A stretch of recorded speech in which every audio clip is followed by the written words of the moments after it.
गौरव कुमार बिहार के भोजपुर जिले का एक आम सा लड़का था जो बेहतर भविष्य की तलाश में नौकरी के लिए बाहर जाना चाहता था, लेकिन एक साजिश का शिकार होकर ईरान पहुंच गया। वहां उसे न सिर्फ धोखे से बंधक बनाया गया, बल्कि अब तक उसकी कोई ठोस जानकारी भी नहीं मिल पाई है। उसका परिवार पिछले एक साल से दर दर भटक रहा है, प्रशासन से मदद की गुहार लगा रहा है, लेकिन अब तक उन्हें केवल आश्वासन ही मिले हैं। गौरव की मां जगवंती देवी पिछले एक साल से अपने बेटे की वापसी का इंतजार कर रही हैं, और ये हम सबको पता है कि एक मां के लिए ये सबसे बड़ा दुख है कि उसका बेटा गायब हो जाए और उसके कोई खबर तक ना मिले। उन्होंने सरकार से बार बार गुहार लगाई है, अपने स्तर पर हर कोशिश की, जितना वो कर सकते थे, जितना वो कर पा रहे हैं सब कुछ, लेकिन कोई राहत नहीं मिल पा रही है।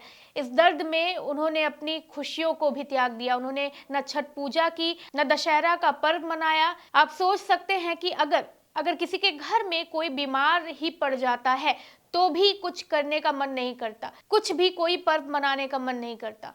और गौरव तो फिर भी अपने घर से गायब हो गया था और उसके परिवार को उसकी भनक तक नहीं लगी कि वो कहाँ है, किस हाल में है। और कहते हैं ना कि जहाँ पर कुछ काम नहीं होता, मतलब जहाँ पे कोई चीज काम नहीं आती, तब लोग आस्था की तरफ खींचे चले आते हैं, वहां पर अपने कामों को करवाने की कोशिश करते हैं। भगवान से गुहार लगानी पड़ती है, क्योंकि प्रशासन जो है उनके कानों में जू तक नहीं रेंग रही, उन्हें फर्क नहीं पड़ रहा। गौरव की मां बताती हैं कि बेटे की सकुशल वापसी की आस में वो प्रयागराज कुंभ में गंगा स्नान करने भी गई थी। वहां 25 किलोमीटर पैदल चलकर गंगा मैया से प्रार्थना की कि उनका बेटा सकुशल जो है वो वापस आ जाए, अच्छी हालात में स्वस्थ वापस आ जाए। वो कहती हैं कि अगर मेरा बेटा लौट आया तो मैं उसे लेकर फिर गंगा मैया के दर्शन के लिए आऊंगी। सोचिए, ये एक अटूट विश्वास है गंगा माता के प्रति, या जो भी कह लीजिए अध्यात्म के प्रति या भगवान के प्रति। खैर, हालांकि वक्त के साथ उनके आंसू सूख चुके हैं, लेकिन उम्मीद अब भी जिंदा है। उनका कहना है कि मेरा दिल कहता है कि मेरा बेटा जो है वो कहीं ना कहीं है, किसी अनहोनी का शिकार नहीं हुआ है, जिसने भी उसे रखा है छोड़ नहीं रहा है, बस इतनी सी बात है। लेकिन ये किडनैपिंग, अपहरण कह लीजिए, ये हुई कैसे, ये जानते हैं अब। गौरव के बड़े भाई राजन कुमार बताते हैं कि उनके बहनोई गुप्तेश्वर जो दुबई में काम करते हैं, उन्होंने ही गौरव का नंबर एक एजेंट मिस्टर साहू को दिया था। एक एजेंट ने गौरव को ईरान के एक तेल कारखाने में नौकरी देने का लालच दिया। कहा गया कि उसे सिर्फ एक महीने के लिए वहां काम करना होगा और फिर वो वापस लौट सकेगा। इसके बाद गौरव को पहले मुंबई बुलाया गया, जहां उसे एक हफ्ते तक होटल में ठहराया गया। इस दौरान उसके वीजा और जो यात्रा है उसका पूरा खर्चा उस एजेंट ने उठाया था। 22 फरवरी को वो एयर अरेबिया एयरलाइंस से शारजाह पहुंचा, जहां उसे इंटरनेशनल किडनैपर गैंग के 2 हैंडलर मिस्टर साहू और सोनू ने रिसीव किया और फिर ईरान भेज दिया। शारजाह से गौरव को ईरान के चाबहार नाम के जगह पर ले जाया गया, जहां उसे मोहम्मद करीम नाम के एक व्यक्ति ने अपने घर में कैद कर लिया। वहां उसे किसी भी तरह की जानकारी नहीं दी गई, न ही उसे किसी से भी संपर्क करने दिया गया। खाना भी सही से दिया नहीं जाता था और उसे बंधक की तरह रखा गया। कुछ समय बाद गौरव ने किसी तरह एक ईरानी सिम कार्ड लेकर अपने परिवार से संपर्क किया। रोते हुए उसने अपनी माँ से बताया कि बहुत हालात यहाँ पे जो है वो खराब है, स्थिति जो है वो बहुत ही खराब है और उसकी मदद कोई नहीं कर रहा है। इसके बाद गौरव से बातचीत पूरी तरीके से बंद हो गई। थोड़े समय बाद गौरव के परिवार को पाकिस्तान के नंबर से वॉइस मैसेज मिले, जिसमें कहा गया कि गौरव की रिहाई के लिए 2 करोड़ रुपए देने होंगे उन लोगों को। गौरव की मां ने बताया कि मेरे पास फोन आया और 2 करोड़ रुपए की मांग की गई।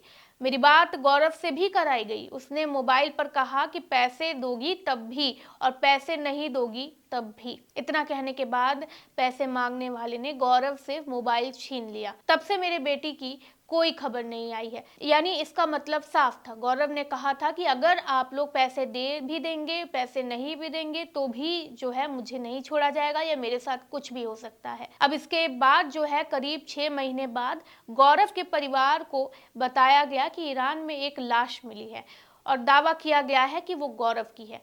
लाश के पास एक पासपोर्ट था जिससे ये पुष्टि हो गई कि वो गौरव की ही है। परिवार ने इस पहचान को मानने से इनकार कर दिया और मांग की कि उन्हें लाश की तस्वीर या खुद लाश दिखाई जाए ताकि वो उसकी पहचान कर सके। अक्टूबर में प्रशासन ने कहा कि डेड बॉडी का डीएनए टेस्ट किया जाएगा और रिपोर्ट आने के बाद परिवार को सूचित किया जाएगा, लेकिन जनवरी के बाद भी कोई रिपोर्ट नहीं आई। गौरव की जीजर गुलशन ने बताया कि दूतावास ने कहा कि डीएम ऑफिस से कोई आएगा और डीएनए मिलान करेगा, लेकिन अब तक कोई भी नहीं आया। मेरे ससुर ने कहा था कि प्रतीकात्मक रूप से उसका दाह संस्कार कर दिया जाए, लेकिन मैंने उन्हें रोक दिया। जब तक ये पूरी तरह से स्पष्ट नहीं हो जाता कि गौरव नहीं रहा, तब तक हम उसे मरा हुआ नहीं मान सकते हैं। गौरव की बहन निक्की कुमारी कहती है कि प्रशासन से उन्हें कोई मदद नहीं मिली। वो दिल्ली दूतावास और भोजपुर डीएम ऑफिस के चक्कर काट चुके हैं, लेकिन सिर्फ आश्वासन ही मिले हैं। सोचिए, 1 साल हो गए और प्रशासन के कानों में जू तक नहीं रेंगी। अब गौरव के परिवार का कहना है कि हम थक चुके हैं, अब हमें सरकार या प्रशासन से कोई उम्मीद नहीं है, अब तो सिर्फ भगवान पर ही भरोसा है। गौरव के अपहरण की सूचना सबसे पहले जो है वो अहमदाबाद पुलिस ने दी थी। भारतीय तट रक्षक एनसीबी और एटीएस को ये जानकारी मिली थी कि विदेशी ड्रग तस्कर भारत में पोरबंदर बंदरगाह के जरिए ड्रग्स लाने वाले हैं। जब सुरक्षा बलों ने कार्रवाई की तो तस्करों को गिरफ्तार कर लिया गया और उनके पास करीब 60 करोड़ 50 लाख रुपए की ड्रग्स जो है वो बरामद की गई। परिवार को बताया गया कि गौरव को ड्रग्स तस्करी से जुड़े लोगों ने गिरवी रख लिया था। उसे ईरान ले जाकर तस्करी से जुड़े लोगों को सौंप दिया गया। जिन्होंने किडनैप किया था वो फिरौती की लगातार मांग कर रहे हैं, लेकिन प्रशासन कोई ठोस कदम उठा ही नहीं रहा। अब गौरव का भाई लगातार दिल्ली दूतावास के बाहर चक्कर काट रहा है, लेकिन कोई समाधान नहीं निकल रहा। उनकी मां अब भी उम्मीद लगाए बैठी है कि उनका बेटा लौट कर आएगा। गौरव की मां कहती है कि मैं गंगा मैया के पास वापस जाऊंगी, मेरा बेटा जो है वो सही सलामत आएगा। ये घटना सिर्फ गौरव के परिवार की जो है वो पीड़ा नहीं है, बल्कि उन हजारों युवकों की कहानी है जो विदेश में नौकरी के नाम पर ठगे जाते हैं। गौरव की मां अब भी अपने बेटे की राह देख रही हैं, लेकिन सवाल यह है कि क्या प्रशासन उनकी मदद करेगा या ये मामला भी फाइलों में दबकर रह जाएगा। आप इस बारे में क्या सोचते हैं? अपनी प्रतिक्रिया कमेंट सेक्शन में जरूर दें। वीडियो को लाइक करें, चैनल को सब्सक्राइब करें। मैं हूं कृति, धन्यवाद।